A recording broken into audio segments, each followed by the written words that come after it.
હા બસ.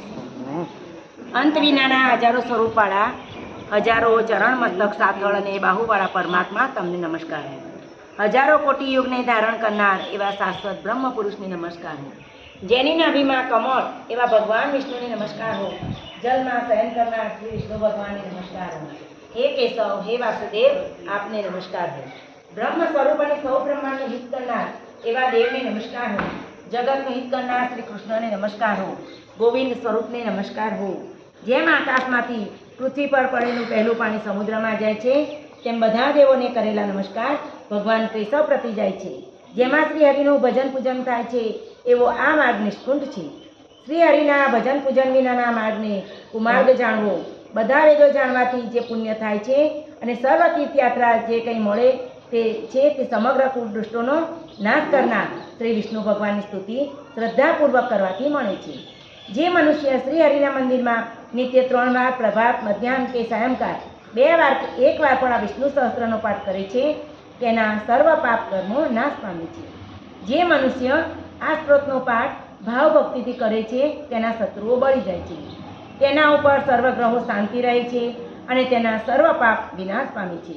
જેણે શ્રદ્ધા ભક્તિપૂર્વક આ સ્ત્રોતનું ધ્યાન કર્યું કે શ્રવણ કર્યું કે યાદ કર્યા હોય, તેણે સર્વદાન આપ્યા હોય અને દેવોની રૂડા પ્રકારની પૂજા કરી એમ સમજવું.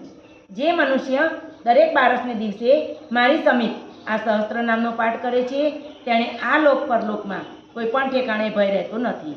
તેનાના કરોડો કલ્પના પાપ ધીમે ધીમે બળી જાય છે. હે અર્જુન, જે મનુષ્ય પીપળાની પાસે, તુલસીની પાસે બેસીને આ શ્રી વિષ્ણુ સહસ્ત્ર નામનો પાઠ કરે છે, તે કરોડો ગાયોના દાનનું ફળ પામે છે.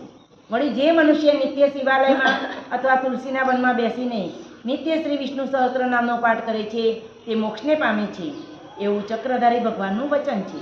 ઇતિ શ્રી જન્મ મહાભારત ભીષ્મ યુધિષ્ઠિર સંવાદ શ્રી વિષ્ણુ દિવ્ય સહસ્ત્ર સ્તોત્રમ શ્રી કૃષ્ણાર્પણમ. બોલો કૃષ્ણ કનૈયા લાલ કી જય. શ્રી ગીતાજીના 18 નામ: માં ગંગા, માં ગીતા, માં ગાયત્રી, માં સીતા, માં સત્યા, માં સરસ્વતી, માં બ્રહ્મ વિદ્યા, માં બ્રહ્મવલ્લી, માં ત્રિસંધ્યા, માં મુક્તગેહિની, માં અર્ધમા, માં ચિદાનંદ ભોગગ્ની, માં ભયનાશિની વેદત્રયી, માં પરા, માં અનંતા અને માં તત્વાર્થ જ્ઞાન મંજરી. એમ આ ગીતાના 18 નામો સ્થિર મનથી જે મનુષ્ય નિત્ય જાપ કરે છે, તે સત્વરે જ્ઞાન સિદ્ધિ મેળવે છે અને અંતે પરમ પદને પામે છે. નમસ્કાર કરતી વખતે 18 ભાર વનસ્પતિ, અત્તા લતાના પાંદડા, આકાશમાં તારા, મેઘની ધારા, પૃથ્વીની રજકર એટલા હું નમસ્કાર કરું છું. મારો અંગીકાર કરજો. જંબુદ્વીપે ભરતખંડે અડધો ઓદક તેજો મહિનો સમૂહ સહિત અમારી પૂજા માની લેજો. હે ઈશ્વર, હે અંતર્યામી, હે હૈયાના હાર, હે માથાના મુગટ, હે નોધારાના આધાર, હે પ્રાણપતિ, હે જીવનદોર, હે પ્રગટ પુરાણ પુરુષોત્તમ, અનંત કોટી બ્રહ્માંડના પતિ, તમે ઈશ્વર છો.